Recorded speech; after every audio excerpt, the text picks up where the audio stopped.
No Safe Place. Pandemic, Book 3. Written by Christine Kersey. Narrated by Andrew Tell. Chapter 1. Jessica. "Thank you," Jessica said, as she accepted a thick slice of freshly baked bread from Sarah Miller.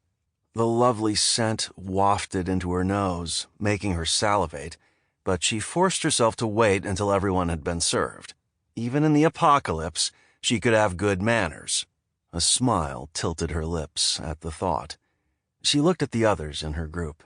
Her husband Matt and their kids, Dylan, Kayla, and Brooke.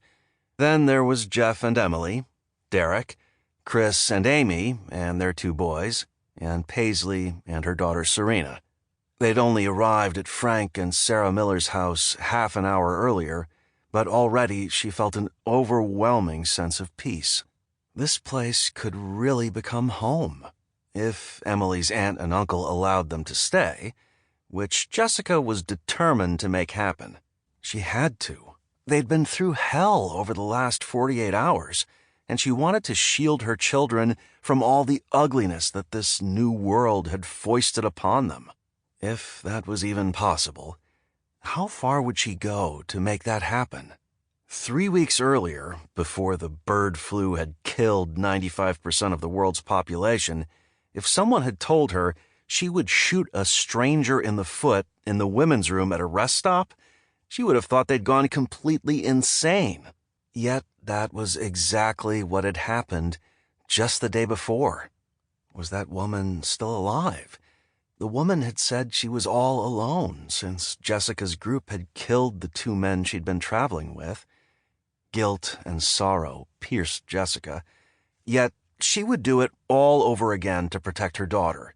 With a sudden clarity that shook her to the core, she knew that she would do anything to protect her family, even kill. She didn't want to do that, not at all, but she would. "Aren't you going to eat?" Matt asked from beside her, and she realized she'd been staring off into space, lost in thought. Shaking off the dark thoughts, she lifted the bread from the plate with a smile.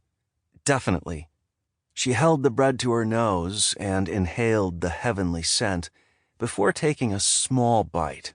She wanted to savor every morsel. Brooke murmured, from where she sat cross-legged on the concrete patio as she ate her slice. Cleo, Brooke's German shepherd, lay at her feet, her chin resting. Sample complete. Ready to continue?